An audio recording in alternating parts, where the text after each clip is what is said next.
જો વિદ્યાર્થી મિત્રો, આજના વિડીયો લેક્ચરમાં આપણે યુનિટ 3 નું રીડ 2 જેનું નામ છે સ્ટ્રેસ કંટ્રોલ એક્સરસાઇઝ એટલે કે તણાવને નિયંત્રણ કરવાની કસરત વિશે અભ્યાસ કરીશું.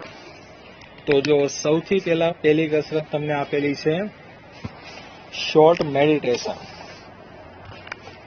એટલે કે નાનું ધ્યાન અથવા તો લઘુ ધ્યાન. મેડિટેશનની ભાષામાં વાત કરીએ તો લઘુ ધ્યાન એવો મતલબ થશે. તો સૌથી પહેલા આપણે શું કરવાનું છે? મેક યોરસેલ્ફ કમ્ફર્ટેબલ, કે આરામદાયક સ્થિતિમાં આવી જાઓ. કમ્ફર્ટેબલ એટલે કે આરામદાયક. એન્ડ ક્લોઝ યોર આઈઝ, અને આંખો બંધ કરો. Choose a word that symbolises calmness to you, કે તમને જે શબ્દ શાંતિ રજૂ કરતો હોય તે શબ્દ પસંદ કરો. કામનેસ એટલે કે શાંતિ, અને સિમ્બોલિસિસ એટલે કે રજૂ કરવો, કે તમને જે શબ્દ સાંભળવાથી શાંતિ મળતી હોય એ શબ્દ પસંદ કરો. હાર્મની એટલે કે સાનુકૂળતા. ટ્રેન્ક્વિલિટી એટલે કે માનસિક અસ્વસ્થતા. સેરેનિટી એટલે કે ગંભીરતા. પીસ એટલે કે શાંતિ, અને રિલેક્સ એટલે કે રાહત. Meditate on your chosen word, કે પસંદ કરાયેલા શબ્દ પર ધ્યાન કેન્દ્રિત કરો. કે ઉપર તમને શબ્દ આપેલા છે કુલ 5, એમાંથી એક શબ્દ પસંદ કરી લો અને એના ઉપર તમારું ધ્યાન કેન્દ્રિત કરો. Visualise scenes that tie in with the word or build up mental images that illustrate the word, કે આ શબ્દ સાથે સંકળાયેલ બાબતોની મનોમન કલ્પના કરો. કે આ શબ્દને સ્પષ્ટ કરતી હોય તેવું માનસિક ચિત્ર તૈયાર કરો. બે વસ્તુ આપણે કરવાની છે, કે જે બાબતો હોય એની મનોમન કલ્પના કરો. કે શાંતિ, તો શાંતિની મનોમન કલ્પના કરો. અથવા તો શું કરવાનું છે, તેનું કોઈ એક માનસિક ચિત્ર તૈયાર કરો કે એ ચિત્ર જોઈને તમને શાંતિનો અહેસાસ, અનુભવ થતો હોય. You can also spend some time imagining what it would feel like if you experience harmony or tranquility inside yourself, કે જો તમે તમારી અંદર સાનુકૂળતા કે માનસિક શાંતિનો અનુભવ કરો તો કેવો અહેસાસ થાય છે. એક્સપિરિયન્સ એટલે કે અહેસાસ થાય છે એવી કલ્પના કરવામાં પણ તમે થોડોક સમય ગાળી શકો છો. એટલે કે બહુ ટૂંકા સમય માટે આ એક્સરસાઇઝ તમારે કરવાની છે. ઓપન યોર આઈઝ અગેન, અને ફરી તમારી આંખો ખોલો. ચલો, શોર્ટ મેડિટેશન 2, લઘુ ધ્યાન 2.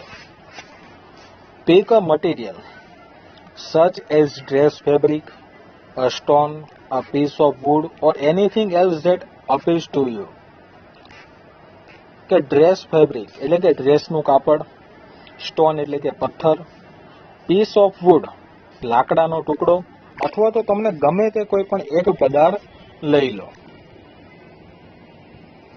With your eye closed, explore the texture of this material. આંખો બંધ કરીને આ પદાર્થની રચના સ્પર્શ કરીને તપાસો. એક્સપ્લોર એટલે કે તપાસવું, અને ટેક્સચર એટલે કે રચના. Spend at least 2 minutes doing this. આમ લગભગ 2 મિનિટ કરતા રહો. ગમે તે એક પદાર્થ લેવાનો છે અને શું કરવાનું છે, એ પદાર્થની રચના તમારે આંખો બંધ કરીને તપાસવાની છે. Give your brain oxygen heat, એટલે કે તમારા મગજને ઓક્સિજન આપો. ઓક્સિજન એટલે કે પ્રાણવાયુ આપો. Half the problem with being stressed and unable to concentrate properly is that you don't breathe deeply enough to supply your brain with sufficient oxygen. કે તણાવયુક્ત રહેવા અને યોગ્ય રીતે ધ્યાન કેન્દ્રિત કરવા માટે અસમર્થ હોવાની અડધી સમસ્યા તો તમારા મગજને પૂરતા પ્રમાણમાં ઓક્સિજન મળે એ રીતે તમે ઊંડો શ્વાસ લેતા નથી એ છે. એટલે કે જેટલી પણ પ્રોબ્લેમ ક્રિએટ થાય છે એ તમારા મગજને પૂરતો ઓક્સિજન મળતો નથી, એના કારણે આ ક્રિએટ થાય છે એવું કહી શકીએ આપણે. પૂરતા પ્રમાણમાં ઓક્સિજન મળે છે પણ પૂરતા પ્રમાણમાં મળતો નથી. When we get stress, કે જ્યારે આપણે તણાવમાં હોઈએ ત્યારે we tend to hold our breath or only breathe in a shallow way using only the top part of our lungs. lungs એટલે કે ફેફસાઓ. કે જ્યારે આપણે તણાવમાં હોઈએ ત્યારે આપણા ફેફસાનો માત્ર ઉપરના ભાગનો ઉપયોગ કરીને અથવા તો આપણે શ્વાસ રોકી રાખવા અથવા ઉપર છલ્લો શ્વાસ લેવા ટેવાયેલા છીએ. કે આપણે પૂરતા પ્રમાણમાં શ્વાસ નથી લેતા, શ્વસન ક્રિયા કરીએ છીએ પણ કેવી રીતે કરીએ છીએ? ઉપર કરીએ છીએ. પૂરતા પ્રમાણમાં ફેફસામાં જાય બહાર આવે એ રીતે આપણે શ્વસન ક્રિયા કરતા નથી. In order to deepen your breathing and get oxygen all the way up into the brain again, do the following exercise for 2 minutes. કે ઊંડા શ્વાસ લઈને ઓક્સિજનને છેક મગજની અંદર સુધી પહોંચતો કરવા માટે 2 મિનિટ માટે નીચેનો મહાવરો કરો. એટલે કે જ્યારે તમે તણાવમાં હોવ છો, ચિંતા કરતા હોય છો, ત્યારે શું થાય છે? માથું દુખતું હોય છે. તો આનાથી છુટકારો મેળવવા માટે તમારે 2 મિનિટનો આ મહાવરો કરવાનો છે. તો સૌથી પહેલા શું કરવાનું છે તમારે? Rub both your hands together for a moment to create energy. કે એકાદ ક્ષણ માટે ઉર્જા ઉત્પન્ન કરવા તમારા બંને હાથની હથેળીઓને ભેગા કરીને રબ એટલે કે ઘસો. Place your palm one on top of the other on the area just below your navel. નાવેલ એટલે કે ડૂટી અથવા તો નાભી. કે નાભીની નીચેના ભાગમાં તમારી એક હથેળીની ઉપર બીજી હથેળી મૂકો. Place your palms. Breath consciously into your belly, making your palm raise every in-breath. કે દરેક શ્વાસે તમારી હથેળીઓ ઊંચી થાય એ રીતે સભાનતાપૂર્વક તમારા પેટમાં શ્વાસ ભરો અને બહાર કાઢો. કે નાભીની નીચે તમે જે હથેળી મૂકી છે એકની ઉપર બીજી હથેળી, એટલે કે તમે જ્યારે શ્વાસ અંદર લો છો ત્યારે હથેળીઓ શું થવી જોઈએ? ઊંચી થવી જોઈએ. એ રીતે તમારે પેટની અંદર શ્વાસ લેવાનો છે અને પછી તેને બહાર કાઢવાનો છે. Imagine breathing oxygen into your brain. અને તમારા મગજમાં પ્રાણવાયુ જઈ રહ્યો છે તેવી ઇમેજિન એટલે કે કલ્પના કરો. ચલો ક્રાઉન પુલ. ધ ક્રાઉન પુલ એટલે કે શ્વાસને ઉપરની તરફ ખેંચવો. તો જો એની અંદર શું કહે છે આપણને? કે વેન વી બ્રેથ, કે જ્યારે આપણે શ્વાસ લઈએ છીએ, there is a microscopic movement of the cranial bones. ત્યારે ખોપડીના હાડકામાં અતિ સૂક્ષ્મ એવી હલચલ થતી હોય છે. મૂવમેન્ટ એટલે કે હલચલ. ક્રેનિયલ બોન્સ એટલે કે ખોપડીનું હાડકું. અને માઇક્રોસ્કોપિક એટલે કે નાની એવી અથવા તો સૂક્ષ્મ. કે જ્યારે આપણે શ્વાસ લઈએ છીએ ત્યારે ખોપડીના હાડકામાં ખૂબ જ નાની એવી હલચલ થતી હોય છે. which in turn allows the cerebrospinal fluid to move freely through the spinal column and the skull. કે જેને પરિણામે કરોડ અને ખોપડીમાં મગજ તથા કરોડ માટે થતો સ્ત્રાવ છૂટતી થવા લાગે છે. તો વિદ્યાર્થી મિત્રો, અહીંયા ક્રેનિયલનો મતલબ થશે ખોપડીને લગતું, પછી સેરેબ્રોસ્પાઇનલ એટલે કે મગજ તથા કરોડરજ્જુનું અથવા તો તેના જેવું લગતું, અને ફ્લુઇડનો મતલબ થશે સ્ત્રાવ. એટલે કે એમાં શું થવા લાગે છે? સ્ત્રાવ છૂટતી થવા લાગે છે. When tense or upset and don't breathe deeply enough, this can result in bones in the skull becoming slightly stuck together so that the fluid cannot circulate properly.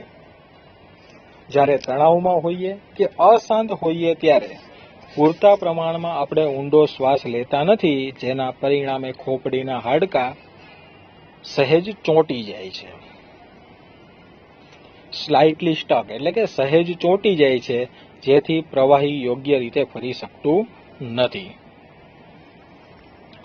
The crown pull influences the flow of cerebrospinal fluid in a positive way. કે ઉપરના તરફનું ખેંચાણ મગજ તથા કરોડને લગતા સ્ત્રાવ પર હકારાત્મક અસર પહોંચાડે છે. It helps calm your nervous system and can also often take away a headache or stress-induced stomach ache, as well as helping you think clearly.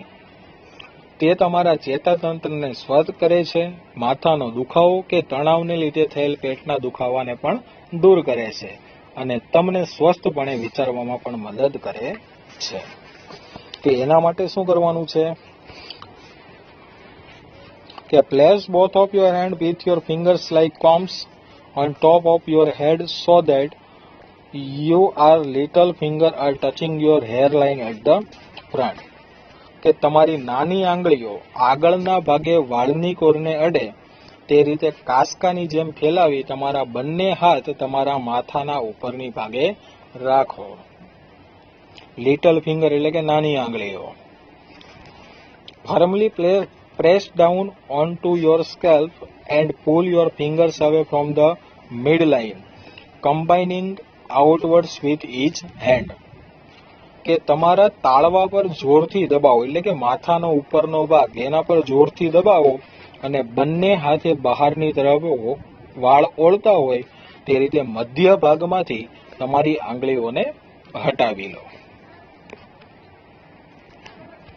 Now place your hands in the same way higher up on the midline of the head and repeat the procedure. કે હવે માથાના મધ્ય ભાગથી થોડેક ઉપર તમારા હાથને આ જ રીતે મૂકો અને ઉપરની પ્રક્રિયા ફરીથી કરો. Now place hands even further back on your head. કે ફરી એકવાર તમારા હાથને માથાના પાછળના ભાગમાં ઉપરની તરફ મૂકો and repeat the procedure. અને ઉપરની પ્રક્રિયા ફરીથી કરો. મેન્ટલ ક્વિક ફિક્સીસ કે માનસિક સ્વસ્થતાના ઉપાયો. Put on some music you like and dance through the room. કે તમને મનપસંદ હોય તેવું સંગીત ચાલુ કરો અને રૂમમાં નાચો. This creative activity exercise the right side of the brain and helps rebalance your brain. કે આ સર્જનાત્મક પ્રવૃત્તિ મગજના જમણા ભાગને કસરત પૂરી પાડે છે અને તમારા મનને ફરીથી સંતુલિત કરે છે. રીબેલેન્સ એટલે કે ફરીથી સંતુલિત કરવું. Get a fish tank. એક માછલી ઘર લો. ફિશ ટેન્ક એટલે કે માછલી ઘર. And watch the fish swim around languidly. Languidly એટલે કે નિરાતે. અને નિરાતે તરતી માછલીઓને જુઓ. This allows your mind to calm down. આ તમારા મનને શાંત કરશે.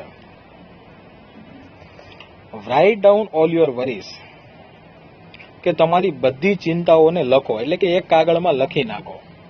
Putting them on a piece of paper gets them out of your head. કે કાગળ ઉપર લખી નાખવાથી તે તમારા મગજમાંથી નીકળી જશે.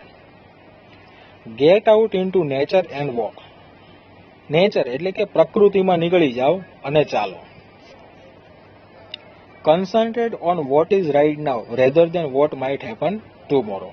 એટલે કે આવતીકાલે શું થવાનું છે તેની ચિંતા ન કરો. એના બદલે અત્યારે સાચું શું છે તેના ઉપર કોન્સન્ટ્રેટ એટલે કે ધ્યાન કેન્દ્રિત કરો. Sing in the bath and use the shampoo bottle as a microphone. કે શેમ્પૂની બોટલને માઇક્રોફોન સમજીને એટલે કે માઇક સમજીને બાથરૂમમાં ગાઓ. Nobody is perfect and who wants to be nobody, mistakes are okay. કે કોઈ પણ વ્યક્તિ પરફેક્ટ નથી અને પરફેક્ટ કોણ બનવા માંગે છે? ભૂલો તો બધાથી જ થાય છે. આવું મનમાં વિચારો. શું વિચારવાનું છે? કે કોઈ પણ વ્યક્તિ પરફેક્ટ નથી. અને પરફેક્ટ કોણ બનવા માંગે છે? ભૂલ તો બધાથી થાય જ છે. Delete the phrase. ફ્રેઝ એટલે કે શબ્દ. I can't from your vocabulary. કે તમારી ડિક્શનરીમાંથી અથવા તો શબ્દકોશમાંથી હું નહીં કરી શકું એ શબ્દ કાઢી નાખો. It isn't constructive and blocks your view of possible solution. એ સર્જનાત્મક નથી. કન્સ્ટ્રક્ટિવ એટલે કે સર્જનાત્મક નથી અને શક્ય ઉકેલની તમારી દ્રષ્ટિને રોકે છે. Write a few lines with your other hand. કે તમારા બીજા હાથમાં થોડાક વાક્ય લખો. This rebalances the two hemispheres of the brain. આ પ્રવૃત્તિ તમારા મગજના બે અર્ધ ભાગને પુનઃ સંતુલિત કરે છે. એક્સપેક્ટ ટુ બી લકી. તમે પોતે લકી નસીબદાર છો આવું વિચારો.